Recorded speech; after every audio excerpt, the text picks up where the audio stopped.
Velkommen til TV2 News klokken 6:30. I går skete der en forfærdelig tragedie. Et 19-årig dreng trådte ind på sin gamle skoles kantine i en bombe. Overvågningskameraerne viser, at han gemte bomben under tøjet. Drengen er blevet identificeret som Kasper Hansen. Brandvæsenet og politiet er involveret i sagen, og Sorte Falkeskolen er i øjeblikket lukket på grund af efterforskningen. Vi er blevet informeret om, at der på nuværende tidspunkt er 32 døde og 9 sårede. Vi har fået mulighed for at interviewe en af politifolkene. Christina Johansen står nu ved Sorte Falkeskolen på Østerbro sammen med kriminalkommissær fra Bellahøj Station, Andreas Schultz. Jeg står her med kriminalkommissær Andreas Schultz. Kan I fortælle mig om, hvad der skete på Sorte Falkeskolen i går? Det kan de lige tro. Det er sådan, at Kasper Olsen, som er en tidligere elev ude på Sorte Falkeskolen, han sprang en bombe kl. 1:02. Og vi fik så efterretningens oplysninger om, at bomben var sprunget, så vi rykkede ud. Hvordan ved I, at Kasper Olsen, og har I fundet ud af, hvem de andre, der er døde, hvem de er? Det er et rigtig godt spørgsmål, jeg er glad for at spørge. Vi har benyttet os af en ny teknologi, som er spritny, og det gør det muligt for os at identificere livet ved at tage et aftryk af hans tandsæt. De andre lige er endnu ikke blevet identificeret, fordi de simpelthen har været for forkålet. Okay, men ved I, hvorfor Kasper har gjort noget, der er så skrækkeligt som det?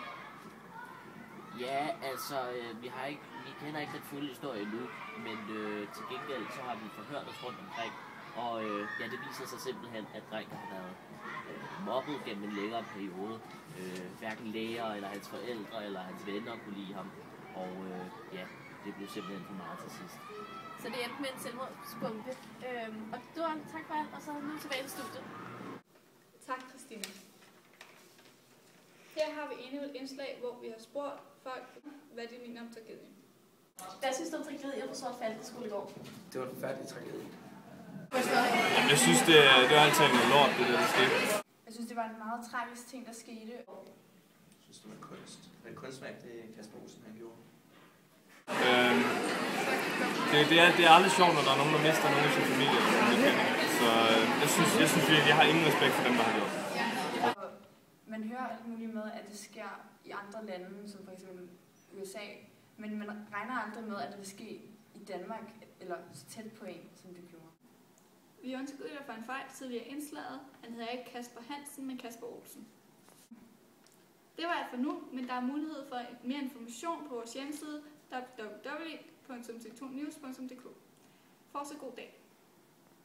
A drop in the ocean, a change in the weather. I was praying that you and me might end up together. It's like a wishing for rain as I stand in the desert. But I'm holding you closer than most, 'cause you are my heaven.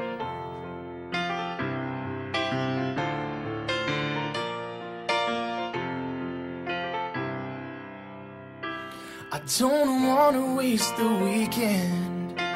If you don't love me, pretend a few more hours, then it's time to go.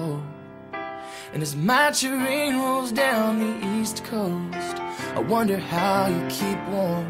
It's too late to cry, too broken to move on, and still I can't let you be. Most nights I hardly sleep.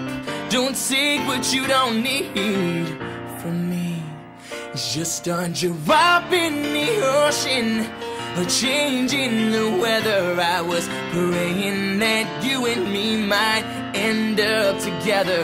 It's like wishing for rain as I